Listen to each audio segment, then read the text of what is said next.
আসসালামু আলাইকুম ভিউয়ার্স, আশা করি সবাই ভালো আছেন। আলহামদুলিল্লাহ আলা কুল্লি হাল। আজকে আপনাদের জন্য নিয়ে আসছি চাইনিজ স্টাইলে একটা বিনস। যে কোনো বিনস দিয়ে করা যায়, বরবটি দিয়ে করতে পারেন। এটা হলো টার্কিশ বিনস, আমি টার্কি থেকে নিয়ে আসছিলাম, খুবই কচি। এটা দিয়ে আমি করব, খুবই সহজ। যাদের মনে করেন মুখে কোনো স্বাদ থাকে না, যেমন এখন ঠান্ডা, জ্বর, ফ্লু, এই সময়ে কিন্তু এই খাবারটা অনেক মজা, অনেকটা মাখা মাখা বলতে পারেন আমরা, যেমন এই কোনো বড়ই ভর্তা এই টাইপেরও বলতে পারেন, সমস্যা নেই। কিন্তু অনেক মজা এই জিনিসটা এবং অনেক হেলদি। মানে যখন ভাল লাগতেছে না, শরীর জ্বর, কোনো কিছু স্বাদ লাগে না, এটা খেতে পারেন। এটা এমনিও খাওয়া যায়, বসে বসে খেলেন, সাথে এক পিস ব্রেড নিলেন, অথবা এই ফ্রাইড রাইস দিয়ে খেতে পারেন। আমি ওগুলো কেটে নিয়েছি, চুলায় পানি বসিয়ে দিয়েছি।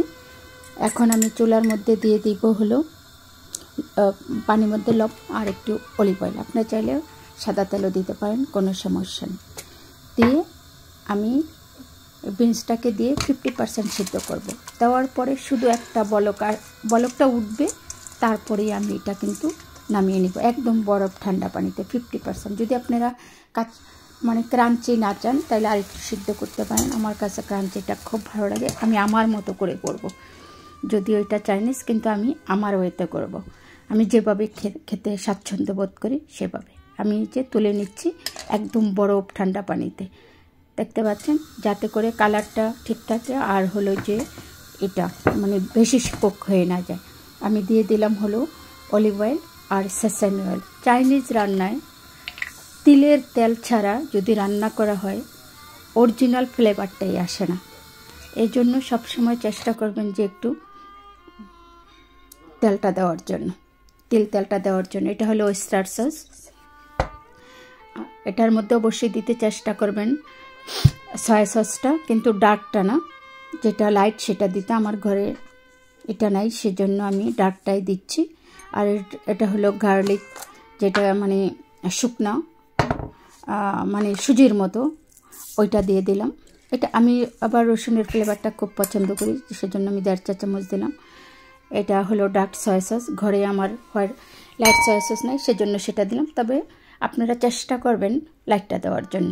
আর দিলাম ওয়েস্টার সস, আর এখানেও আমি দিলাম হলো ফিশ সস। ফিশ সসের মধ্যে প্রচুর লবণ থাকে, আপনারা চাইলে লবণ দিতে পারেন, আমি লবণের পরিবর্তে দিলাম।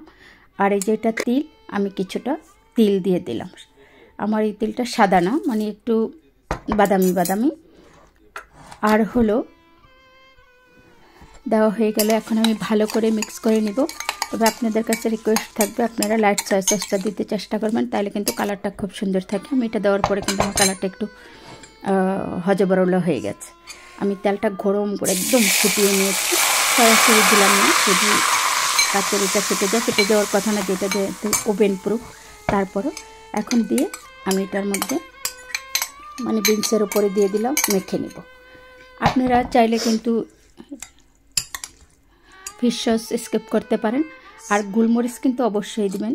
মানে মাশাআল্লাহ এত মজা হয়েছে, কিন্তু আপনাদের আমি বলে বোঝাতে পারবো না। আমার কাছে খুবই পছন্দের একটা খাবার। আমার যখন কোনো কিছু খেতে ভালো লাগে না, জ্বর, তখন কিন্তু আমি এটা ইউজ করি। লবণ একটু কম হয়ে গিয়েছে, আমি আর একটু ফিশ সস দিলাম। আপনারা চাইলে ফিশ সস স্কিপ করতে পারেন, কোনো সমস্যায়। এই তো হয়ে গেল চাইনিজ স্টাইলে বিনস। চাইনিজ খাবারগুলো কিন্তু খুবই হেলদি, খুবই মজা, রান্না করাও কোনো তেমন ঝামেলা, 2-1টা ইনগ্রিডিয়েন্টস হলেই হয়ে যায়। আশা করি আপনাদের ভালো লেগেছে। ভালো লেগে থাকলে লাইক শেয়ার করবেন, কমেন্টস করবেন, ফ্যামিলি ফ্রেন্ডের সাথে শেয়ার করবেন, আমাকে সাপোর্ট করবেন। আসসালামু আলাইকুম।